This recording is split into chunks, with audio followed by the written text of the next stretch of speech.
How does language contact affect code switching? Imagine walking through a busy market where people speak different languages all around you. You might hear someone switch from one language to another in the middle of a sentence.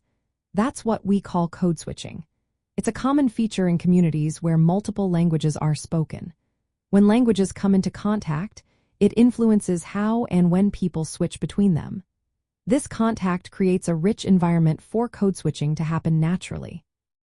In communities with many languages, people often switch to show who they are. For example, switching to a heritage language can signal pride or belonging to a specific group. Switching to a dominant language might show they want to be understood more clearly or to fit into a formal setting. These choices are ways people express their social identity and group membership through language. It's like a secret code that tells others where they come from and what they value. The social setting also plays a big role. If someone is at home with family, they might use one language. But in a school or workplace, they might switch to another. This helps them navigate different social expectations. For example, a person might use their native language with friends to feel relaxed but switch to a more formal language at work to sound professional.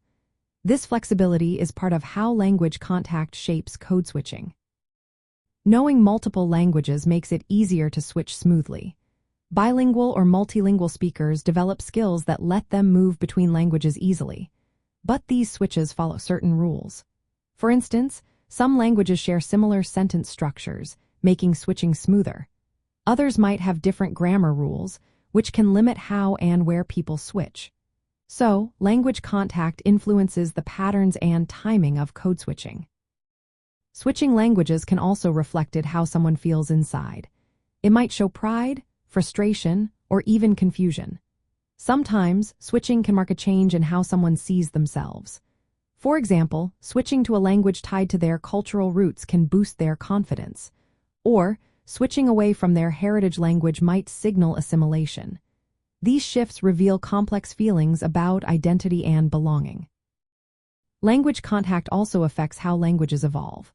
When people switch back and forth often, it can lead to new mixed languages or dialects. Over time, some words or phrases from one language might become part of another. This process helps preserve languages or change them as communities adapt to new social realities. Code switching isn't just about language. It's a way people connect, express, and transform their cultural worlds. Understanding how language contact influences code switching helps us see how language is more than just words. It's a tool for social connection, identity, and cultural change. Whether in casual conversations or formal settings, code switching shows how people use language to navigate their social landscape. It's a dynamic, living part of human communication that reflects the diversity and richness of our social lives.